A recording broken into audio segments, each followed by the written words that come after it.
दुनिया में पैदा नहीं हुए थे। वह जमाना अरब समाज का वह दौर था जब हर तरफ अंधकार छाया हुआ था। उस दौर को अय्याम ए जाहिलियाह कहा जाता था, यानी अज्ञानता का दौर। अरब समाज में उस समय कोई कानून, नियम या नैतिकता नहीं थी। बेहयाई, गंदगी और अश्लीलता से पूरा समाज भरा हुआ था। उस समय औरतों के कोई अधिकार नहीं थे। उन पर विभिन्न प्रकार के अत्याचार किए जाते थे, यहाँ तक कि कई बार बेटियों को जिंदा दफन कर दिया जाता था। लोगों के दिलों में जरा भी प्रेम, दया या हमदर्दी नहीं थी। औरतों को मात्र भोग की वस्तु समझा जाता था। यहाँ तक कि बाजारों में पुरुष और महिलाओं को गुलाम और बांदी बनाकर बेचा जाता था। उस समय विभिन्न क्षेत्रों से मुसलमान खाने काबा का तवाफ करने के लिए मक्का आते थे, लेकिन खाने काबा के अंदर 360 मूर्तियां रखी हुई थीं, क्योंकि उस समय मक्का में मुसलमानों के साथ साथ ईसाई, यहूदी और विभिन्न कबीलों के लोग भी व्यापार के लिए स्थायी या अस्थायी रूप से बसे हुए थे। उनमें काफिरों और मुशरिकों की संख्या अधिक थी। इसी कारण उनका दबदबा सब पर बना हुआ था। फिर 570 ईस्वी का समय आया जब मक्का के प्रधान नबी करीम के दादा और कौरैश कबीले के सरदार अब्दुल मुत्तलिब थे, जो खाने काबा की देखभाल के जिम्मेदार भी थे। उस समय नबी अपनी माता आमिना के गर्भ में थे। इसी दौरान एक दिन अरब में एक बड़ी हाथियों की सेना दिखाई दी, जो धीरे धीरे मक्का की ओर बढ़ रही थी। लोग उनके भय से अपने घर बार छोड़कर भागने लगे थी, क्योंकि वे उनका मुकाबला करने की ताकत नहीं रखते थे। यहां तक कि वह सेना कई मक्का वासियों को कैद करके उन पर जुल्म और अत्याचार करने लगी और नबी के दादा अब्दुल मुत्तलिब के 200 ऊंटों सहित मक्का के सभी ऊंट छीन लिए ताकि कोई उनसे लड़ न सके। उसी समय नबी के चाचा अब्बू तालिब आकर अब्दुल मुत्तलिब को मक्का की स्थिति से अवगत कराते हैं और कहते हैं, अब्बा, हम उस हाथियों की सेना से लड़ नहीं सकते, इसलिए हमें उनके सामने हथियार डाल देने चाहिए। तब अब्दुल मुत्तलिब अपने बेटे अबू तालिब को लेकर हाथियों की सेना के सरदार से मिलने के लिए रवाना होते हैं। इस सेना का सेनापति था मक्का के पड़ोसी क्षेत्र यमन का शासक अबरहा। वह बहुत शक्तिशाली और प्रभावशाली था। हालांकि अरब समाज उस समय अंधकार में डूबा हुआ था, लेकिन दुनिया के अधिकांश लोग जान चुके थे कि इस्लाम ही सबसे उच्च, सच्चा और शांति का धर्म है। इसी कारण विभिन्न क्षेत्रों के लोग इस्लाम स्वीकार कर रहे थे और समूहों में हज के लिए मक्का आते थे। इस्लाम और खाने काबा की यह लोकप्रियता देखकर अब्रहा ने अपनी शक्ति के बल पर यमन की राजधानी सना में खाने काबा जैसा एक गिरजाघर बनाया, क्योंकि वह चाहता था कि लोग ईसाई धर्म स्वीकार करें और उसके बनाए हुए गिरजे में अधिक से अधिक आएं। लेकिन जब अब्रहा ने देखा कि उसकी इच्छा पूरी नहीं हो रही थी, तो वह अत्यंत क्रोधित हो गया और उसने निर्णय कर लिया कि वह खाने काबा को ढा देगा। फिर अब्रहा 60,000 सैनिकों और 13 हाथियों के साथ मक्का की ओर रवाना होता है।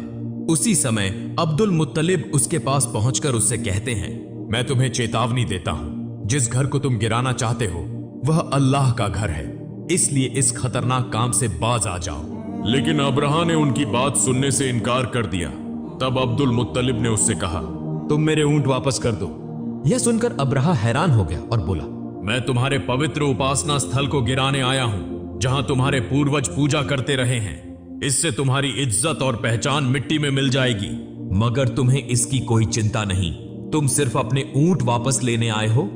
तब अब्दुल मुत्तलिब ने उत्तर दिया, मैं अपने ऊंटों का मालिक हूं, इसलिए मैं उन्हें लेने आया हूं। लेकिन इस मक्का और खाने काबा का असली मालिक अल्लाह है।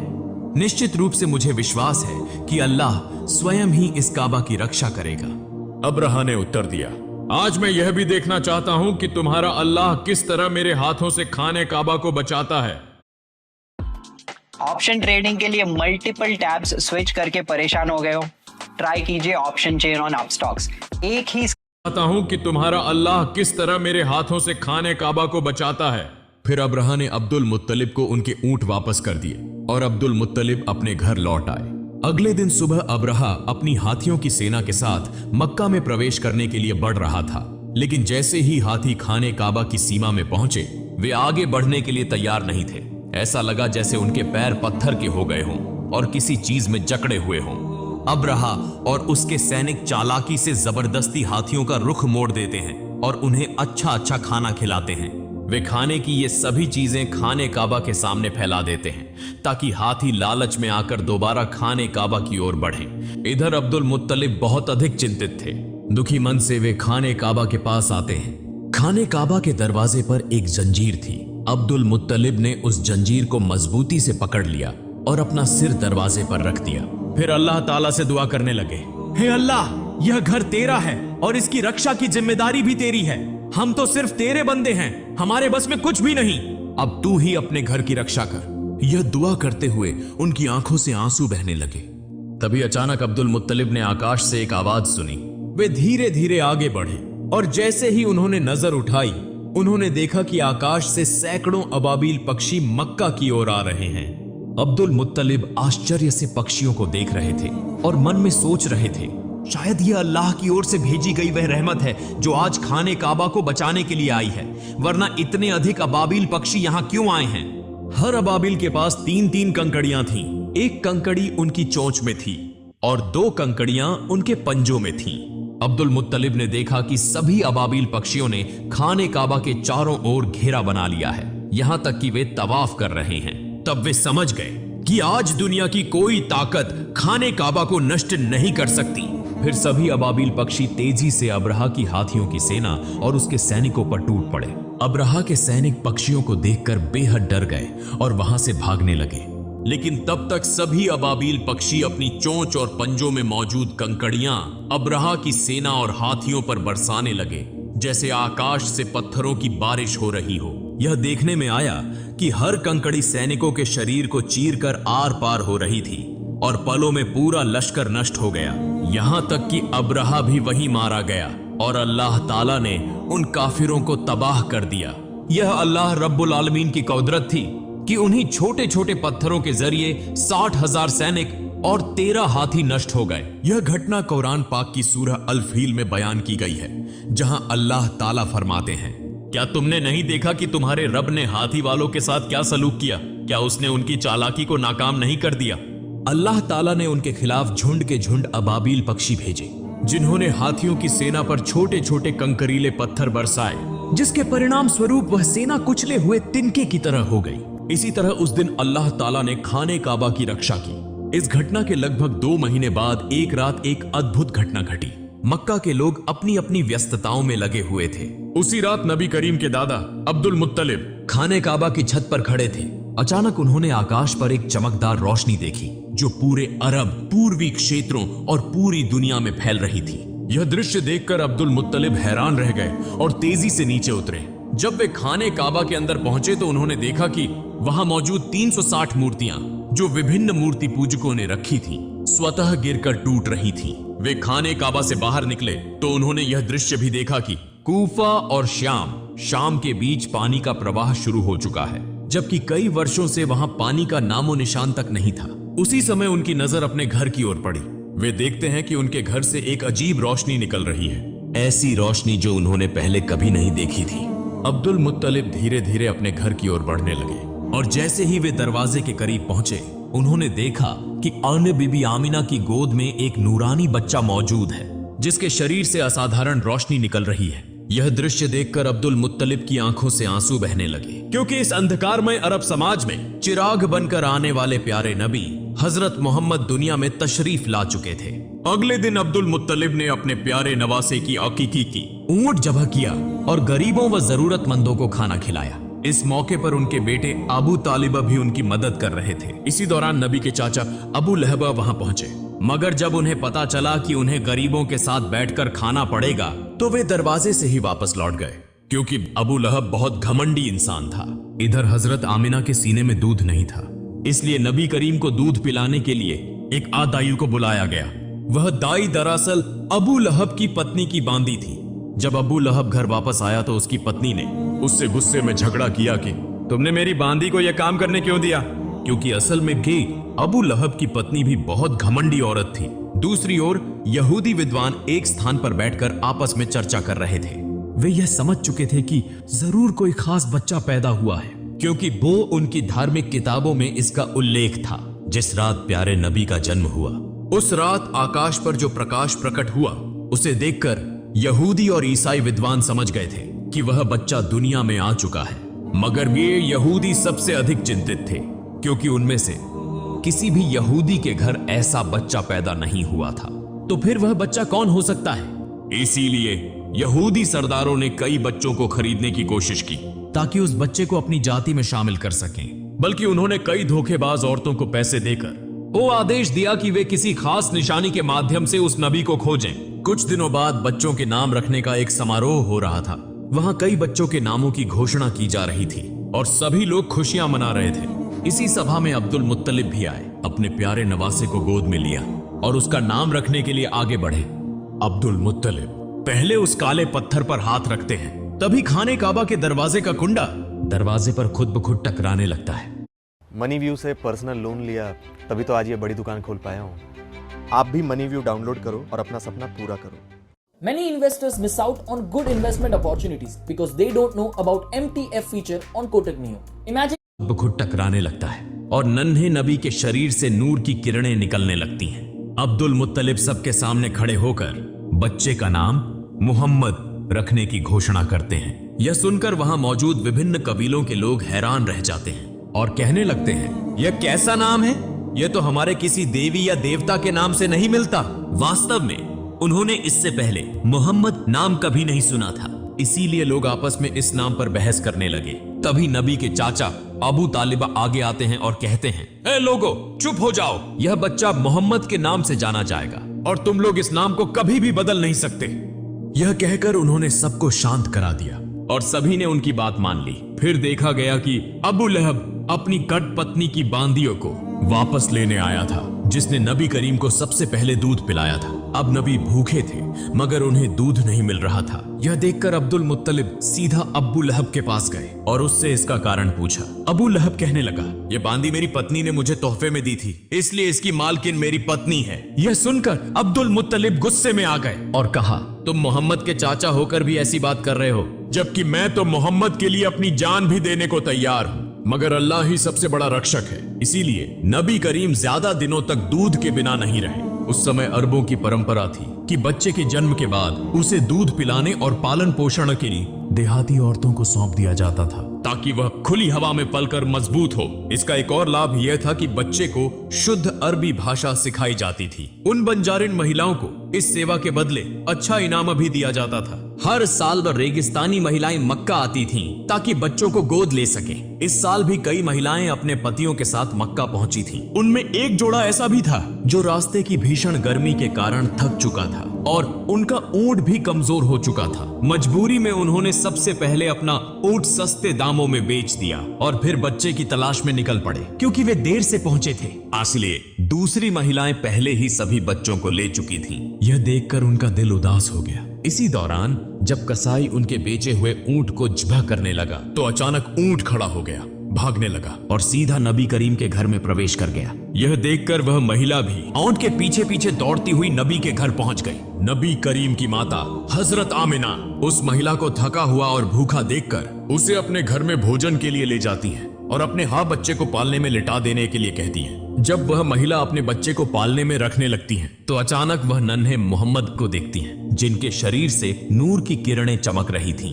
यह देखकर वह महिला आश्चर्यचकित रह जाती है। फिर उन्होंने नन्हे मोहम्मद को अपनी गोद में उठा लिया और उन्हें भूखा देखकर दूध पिलाया। यही महिला नबी की दूध मां हजरत हलीमा सादिया थी। चूंकि नबी करीम की परवरिश के लिए ज्यादा इनाम देने वाला कोई नहीं था, इसलिए अब तक किसी ने नबी को गोद नहीं लिया था। इस मामले में हजरत अब्दुल मुत्तलिब और हजरत आमिना हजरत हलीमा और उनके पति से पाम की बातचीत करते हैं। हजरत हलीमा और उनके पति यह जानते हुए भी कि उन्हें ज्यादा इनाम नहीं मिलेगा, इस बात पर राजी हो जाते हैं। फिर हजरत आमिना अपनी सारी तकलीफों के बावजूद अपने लखते जिगर को हजरत हलीमा के सुपुर्द कर देती हैं। अब बदले में उन्हें 2 ऊंट और एक गधा दिया जाता है। जब हजरत हलीमा नबी को लेकर अपने इलाके में पहुंचती हैं, तो वहां को बारिश होने लगती है। हालांकि इससे पहले कई सालों से वहां बारिश नहीं हुई थी। साथ ही जब से नबी करीम हजरत हलीमा के घर आए, तब से उनके घर में अल्लाह की रहमतों की बारिश होने लगी।